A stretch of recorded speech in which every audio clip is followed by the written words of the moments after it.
Welcome to the Diverse Minds podcast, where we give you the tips, tools, and techniques you need to be a mentally healthy and inclusive leader.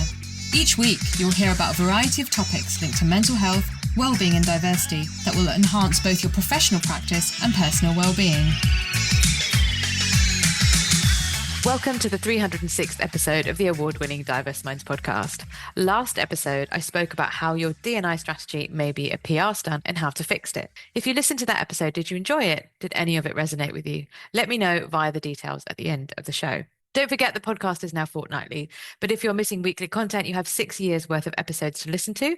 And if you want my handy guide that lists the episodes with a clickable link, you can get it at diverseminds.co.uk/downloads. So since 2022, I've noticed a real dip in robust, genuine conversation on mental health and wellbeing in workplaces. Too often organizations will say to me, oh, we have yoga and mindfulness classes. Great. But how is this making systemic change and really supporting people's burnout or potential for burnout in the workplace? In addition, the commercialization of the wellbeing industry, and particularly of yoga, a cultural and spiritual practice that was once banned in its homeland, is not an irony lost on me. And if you want to know more about cultural appropriation and the story of yoga, please listen to episode 108, What's the Big Deal with Cultural Appropriation? But thinking about burnout, what actually is it? So burnout can be defined as a state of physical and emotional exhaustion. It can occur when you experience long-term stress in your job or when you have worked in a physically or emotionally draining role for a long time. The term burnout is recognized by the World Health Organization as an occupational phenomenon. While it's not a medical or mental health condition, it has been classified as a syndrome, meaning it's a collection of symptoms or signs associated with a specific health-related cause. Burnout is a state of physical, mental, and emotional exhaustion, and it can occur when you experience long-term stress and feel under constant pressure. So each year, Mental Health UK publishes its burnout report, surveying people across the UK to understand stress levels and whether employers are adequately supporting their staff. The last report shows that extreme stress has become nearly universal. 9 in 10, so 91% of adults in the report, reported experience high or extreme pressure in the past year, and 1 in 5, 20%, have taken time off due to stress-related mental health challenges. And that was reported in January 2026, so it's pretty new report. And if you want to know more about burnout, do check out episode 114, where I take a deep dive into this topic, and it's called Identifying and Combating Burnout. So the UK faces specific escalating consequences if workplace burnout is left unaddressed. So we have the usual things we discuss. We have economic losses and working day losses related to burnout, feelings of numbness, stress, potentially depression and anxiety. And of course, this accounts for the majority of working days lost due to ill health. And this, of course, will impact directly productivity and, of course, will also impact presenteeism, long-term sickness as well, and then breakdown of working relationships potentially. And then we have to think about impact on public services, of course, like the NHS, where burnout is very high, understandably, social care, which is really at a crunch point right now. And then this can also lead to errors, impacting the quality of care, conversations, exacerbating recruitment and retention problems as professionals leave their role. And it's very hard to fill because also we haven't got enough trained staff, particularly in social care at the moment, and also legal and regulatory risk potentially. So untreated or unknown burnout can lead to mental health conditions that qualifies disabilities under the Equality Act 2010. And if employers are not supporting employees, they can face serious risks, including discrimination claims, costly employment tribunals. And I see this a lot where organizations fail to make reasonable adjustments. And I've included in the show notes a really great report about health and social care, and particularly stress and burnout in that area. So let's think about, well, how does this really impact? And as I was doing research for this episode, there are 2 key cases I want to share with you in terms of employment tribunal cases and their significance. So the first one is to do with Professor Elizabeth Aylott and BPP University, and this is all public information, so I am able to share it. And this was a case where she was awarded £168,000, and this is substantial compensation in employment tribunal terms due to severe disability discrimination and harassment that led to profound psychological injury and work-related breakdown. So she has autistic spectrum disorder, anxiety, and depression, and the employment tribunal found that despite being diagnosed with these conditions, her organization failed to reduce the workload she had. The tribunal recognized the chronic impact that unmanaged, highly pressurized work work environment had on the employee's long-term mental health. So I thought that was really interesting. And I also found it fascinating it was from the higher education sector, because I've seen a lot of things go wrong in that sector, and very rarely do I see cases being awarded that amount of money. So that is great to see. And the second one, and this was a very, very high profile case where the Mrs. Wright Turner versus London Borough of Hammersmith and Fulham was awarded 4.5 million, which is very rare. Now, my understanding is that that, of course, went to an appeal, and I don't know what the results of the appeal are, but this was the largest award of compensation made in a public sector case. And obviously, you can imagine 4.5 million compensation having to be paid out by a local borough council is huge. I know some people might push back and say, well, there's insurance, but even then, if this is a huge amount. So this is very interesting. And if you want to know more about the case, then I have put the link in the show notes. This is to do with the line manager had harassed Mrs. Wright Turner during an ad hoc coffee meeting in respect of her comments about disability. She had worked on the aftermath of Grenfell and was also experiencing post-traumatic stress disorder. Her probationary period was extended and amounted to direct discrimination and discrimination arising from a disability. And she went off sick. If she had not gone off sick, her position would have been confirmed and her probationary period signed off. So it was considered that Mrs. Wright Turner's dismissal was direct discrimination. And a hypothetical comparator who didn't have her disabilities would not have been dismissed in these circumstances. It also amounted to discrimination arising from a disability because Mrs. Wright Turner was on sick leave and hadn't been warned or given the opportunity to make representations or to appeal against the decision. The council also didn't consider further extending her probationary period as an alternative. So, as I said, she was awarded this 4.5 million, and it was made up of losses up to the date of the hearing of £450,000, and she had to borrow money. Her marriage broke down. Her house was going to be taken away. Future loss of earnings of almost 1.5 million, including substantial pension losses, mortgage interest rate, private therapy costs. And the tribunal found that her health had been significantly impaired to the point where it was unlikely she would ever be able to work again. So this element of her award included future salary losses until retirement, injury to feeling 60,000, the top end of the Vento scale, psychiatric injury of 60,000 to reflect the severity of harm, aggravated damages of £20,000. The council's witnesses' deliberate attempts to mislead the tribunal were seen as aggravating factors. Exemplary damages of 15,000, which is highly unusual because these are designed to be punitive rather than compensatory. In this case, they were granted because the actions of the council were unconstitutional. The council had failed to follow the ACAS code of practice. So really important here. And I think the reason I'm reading all this out is because I just think it's really, really helpful to see the breakdown, dismissing her, and this added to 270,000 to the total, interest and grossing up accounted for the rest. So this is the thing about, people just need to get a stiff upper lip, suck it up and deal with the amount of work, the workload, not taking into account people's circumstances, disability, caring responsibilities, cultural factors, mental ill health or temporary mental ill health, even if it's not for 12 months or more, kind of the adjustments that need to be put into place. So this is the thing. There might have been yoga classes in the yoga sessions in the council, but if there are no systemic changes, of course, nothing is going to shift and there can be serious consequences. So I really hope you're enjoying the content of this podcast and want to keep up to date. If you do, then why not join my newsletter? When you join my mailing list, you can now choose the download you would like. Just go to diverseminds.co.uk/downloads and choose the resource that works best for you. So, what can organizations do to adjust, fix, change, shift, eliminate burnout? And I think the advice that has always been given, and it's been around for way more than 10 years, is still valid and needed, but it's not being actioned. So what am I talking about? I'm talking about things like talk to your manager, training manager, being mindful of workloads, making sure there's internal support mechanisms and they're promoted.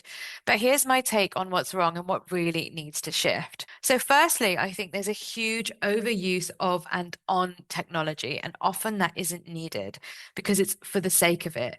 The constant form filling, which wastes too much time. And let me give you an example. So this week, a middle manager talked to me about needing a green screen for their new member of staff who has dyslexia. Now, they had to fill out a form to IT. So it was ticketed, and many of you will have this in your organizations. Now, interesting the definition of green screen, because there is a digital version of green screen, and then there are overlays that you can use. Interestingly, the new thinking on this is that overlays aren't very helpful for dyslexia. But of course, if someone has had overlays and that is part of their reasonable adjustment package, we don't decide what they should and shouldn't do. So this manager put in a ticket for the green screen. And then IT came back to them and said, oh, no, what you're talking about is a stationary issue, not an IT issue. So, first of all, for me, the issue is it's just email, it's really impersonal. And if someone had picked up the phone and had a conversation, things probably could have been resolved. So, we're going to close your ticket, it is the message said. Okay. So, then this manager didn't know what the IT person meant. And so, IT told them this is a stationary issue. So, then they had to go and talk to the member of staff and order some stationery, but that's not what the member of staff needed. The second thing is, in order to download, there are lots of free resources for green screens on your computer. So in order to download it, because it is an official company organization computer in a local authority, you then have to put in a business case to be able to download something, even if it's free. So this is all adding time. In the meantime, this member of staff does not have the adjustment that they need, which is very simple, cost effective, and easy. So this is what I mean about an overuse of and technology and not using it in the right way, and then constant form filling. And then we've closed this ticket down. Now you have to go over here, fill in this form, put in a business case. Now, so you're looking at 6 months down the line. Now, for me, if we want to talk about burnout and workload, this is insane. This is insane. And I know this is kind of standard practice in lots of organizations for accountability, but there's got to be a better way of doing this. And I think picking up the phone, having a conversation, or just a quick three-way meeting that would be 20 minutes to explain what is a green screen, what do I need? Okay, here we can just unlock your computer. You can download this. I'm going to check it's compatible with our systems. We can do it now. Most people have laptops, and it would save this over process, over technology. And I think this is one of the biggest causes of burnout: duplication and triplication of work. The amount of time it takes me to get paid from organizations, the amount of time it gets for a PO to be raised in many situations. And this is causing stress for the person on the end. And I never have a finance contact anymore. It kind of goes into an abyss, the people that have commissioned the work and myself. So this for me is issue number one. Why? Yes, we need to use technology, but I don't know how sensibly it's used and to think about the user experience. Okay, off my soapbox, onto point two. So the second point, I think, in terms of shifting the dial on systems that support burnout effectively, inefficient work systems. So ways to fix it. Number two, anonymous workload audit. So these are confidential, untraceable assessments where employees report on their true task volume, time allocation, and stress levels. It's designed to bypass social pressure and fear of retaliation, and the audits help organizations accurately identify burnout risk, inefficient processes, hence my link to point number one, and departmental bottlenecks. So pinpointing the problems, employees identify if overwork is caused by broken internal systems, understaffing, specific problematic management style, and it protects the identity of employees who are struggling and might otherwise hide their mental exhaustion to avoid being targeted. Now, before you do this, there might need to be some work done on psychological safety, one of our buzzword phrases, but it is really important. And for them to be able to fill that in completely, and also for there to be understanding on how to analyze it and report on it and move forward in a positive way. But I do think this is really, really useful way to ascertain what's going on. Okay, my third point is around pushing away from the talking shop and things not getting done and going round and round in a circle. I've got another example of this week. Someone in a training session was talking about how when they worked in corporate sector, they had to move on and do things because there was this culture of targets, of saving money, of being innovative about making money, whereas in higher education, this wasn't the case. So the example they were talking about is gender pay gaps and how to move women into more senior roles or to analyze the value and to pay them equitably with parity with their male counterparts. So this can be addressed quite easily, I think, and I get lots of pushback about this. No, you can't just pay women more, but I don't see why not. Yes, you might need to do some prep work, but thinking about burnout, thinking about cost of living and pressures and the mental load that women carry, this is actually something that you've got data on that people, organizations over 250 people have to report on, and addressing this and how you're going to do it. And there is money. I always think there is money, particularly in big organizations. It's just how it is spent and how it is valued. And, I'm sure there's lots of podcast episodes that probably talk about the underpinning principles of patriarchy and why we are where we are. I don't have time to go into that today, but do check out my episode on women and mental load, because this really plays into this. And of course, that's going to then feed into burnout. So we're talking, I'm giving the example of gender pay gaps, but pay gaps throughout the organization. So yeah, minimum wage, brilliant. But what else can be done to support staff?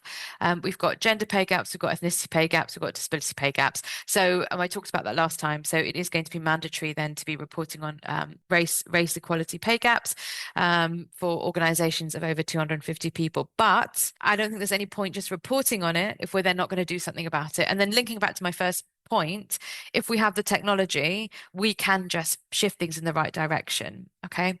Because it's definitely there, but how we're going to use that in an effective way. Okay, so then the fourth point is often people come to work, and many people just want to come to work and do their job and go home, and that's fair. And especially if that doesn't then impact negatively on their mental health and well-being. They're like, okay, I'm going to come in, I'm going to do this job, and I'm going to go home, or, use my money in a way that brings me joy. Brilliant. And actually, I can live in a way that's comfortable. Fantastic. But there are people who want to be part of an organization, see it grow, see their place in the organization and how they're contributing to positivity, whether that's sales targets, whether that's shifting the dial on social inclusion, or whatever it is they're doing. So I think it is being able to have those conversations about supporting people and staff about how their role feeds into the purpose, mission, and they contribute in their job, and how they are adding value, and how this then boosts team morale and is clarity about the role, rather than feeling entrenched in the grind and feeling like, oh, I've got to fill out all these forms for the sake of it. And what am I really doing? And actually having those conversations and saying, how do you feel your role is benefiting or contributing to your goals and also the goals of the organization? Which sometimes is done in appraisals or headway conversations, whatever you might want to call them. But I think I think people miss this point, because you can just feel like you're on a hamster wheel and you're not contributing to anything.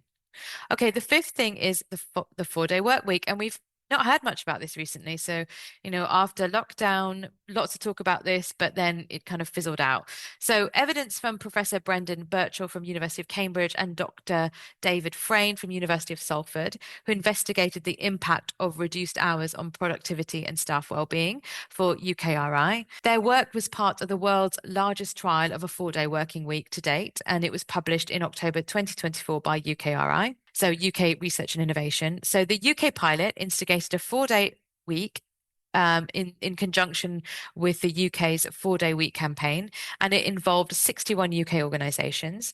The organisations committed to this reduction in working hours for all staff for 6 months without any reduction in pay. And the findings revealed that a 4-day week significantly reduced stress and illness in the workforce and helped with worker retention with no loss in productivity. And I've put that link in the show notes if you really want to delve deeply into the methodologies and how they did it. So do have a look at that. And I just think this is such a brilliant idea. And I think people are then more productive with their time.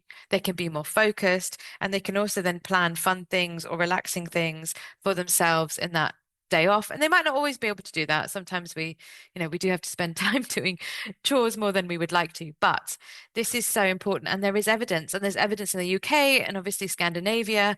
This was a global initiative, so around the world. And my understanding is that there was no country that didn't benefit from it. So everyone's very frightened by this. Everyone's frightened by productivity, but this to me is just absolutely brilliant idea. Okay, and of course there would be people in the office Monday to Friday, or if there's weekend working as well, because everyone would choose their day that they wouldn't be working.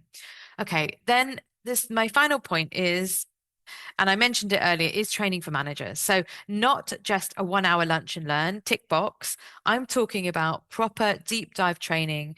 And of course, I'm going to say this because it's my program, but like the mentally healthy leading manager, to equip and support staff, or mental health first aid, or any program, because this is so important around how to spot signs, have conversations, look after yourself, look after your team.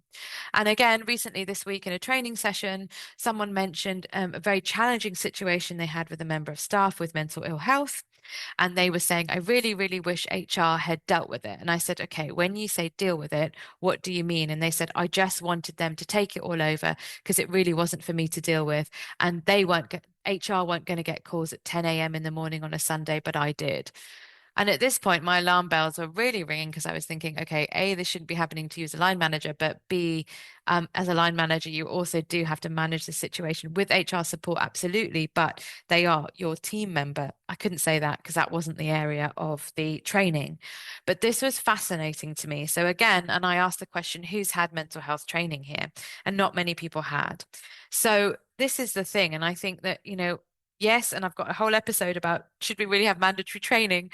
But I think that it could be highly encouraged, and it could be proactive. It could be part of manager training overall because people are struggling and they're floundering. And the problem is, if people don't know how to manage boundaries for themselves and with their teams, their team members' mental health is not going to be brilliant. And I also want to say they're not responsible for all of it, but they are responsible for the working element of it and the sort of burnout side, which is related to, workplace conversations about workload and what's manageable, but also the manager's mental health and well-being and how that's contributing potentially to their burnout. So this to me is super important. And then the boundaries and where HR can help and what their responsibilities are. So this is really, really important. And also to say that cultural differences in how burnout may or may not appear is also a very important point to remember. So do check out episode 239 with Nilu Kaur, all about South Asian women and burnout. And there's some other resources for you. The burnout report from Mental Health UK I mentioned.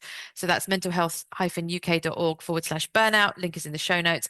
And also greatplacetowork.co.uk/employers guide to preventing burnout PDF. Really great, helpful PDF. A couple of things there, some interesting stats on purpose, mission, and vision. So we know that burnout is real. Those stats sadly aren't going anywhere. They seem to just be increasing. We're in a very strange point in time. So we're not just thinking about stresses in the workplace, but stresses that people are carrying all the time. The usual things do apply, but we need to think again in a more considered way around systemic change. As always, there are things that we need to do, and we need to, for me, firstly consider how technology can be helping or hindering, and also what the current standard is in the benchmark in terms of how much work people are carrying and what that looks like. And there are, of course, always things that you can do that can be practical, that don't have to be really long-winded, and that are possible. And again, stitch in time saves 9. And yes, it's great and lovely to have yoga, but yoga mats won't fix burnout. We really need to look at the root cause of employee exhaustion. So what do you think? I'd love to hear from you. And don't forget, I run workshops and training sessions and keynotes for all organizations covering mental health inclusion to create a positive, happy, and equal workplace. Please get in touch with me to find out how I could help you at Layla, Leyla, at diverseminds.co.uk. And I really hope you've enjoyed today's shows and the shows over the last 6 years. If not, why not leave me a review on Apple, Spotify, or wherever you listen to your podcast from. And if you have anything you'd like to tell me, you can contact me on SpeakPipe anonymously or with your name at bit.ly/SPKPDMP. And don't forget my TEDx talk where I talk about my experience of navigating race, culture and connection in the workplace. Something that you can listen to in your break as it's just 12 minutes long. And that link is bit.ly/TBXWolves, WOLVESLO. And if you do like it, please leave a positive comment on YouTube, share and like. And don't forget to connect with me on LinkedIn. And join me again in 2 weeks' time where I'll be talking about boundaries and mental health in the workplace. Until then, everyone, take care and bye for now.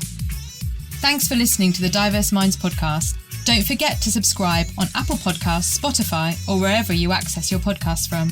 You can also connect with me on Facebook and LinkedIn. Tune into next week's episode of the podcast, where I'll bring you more insights on mental health and inclusion. Bye for now.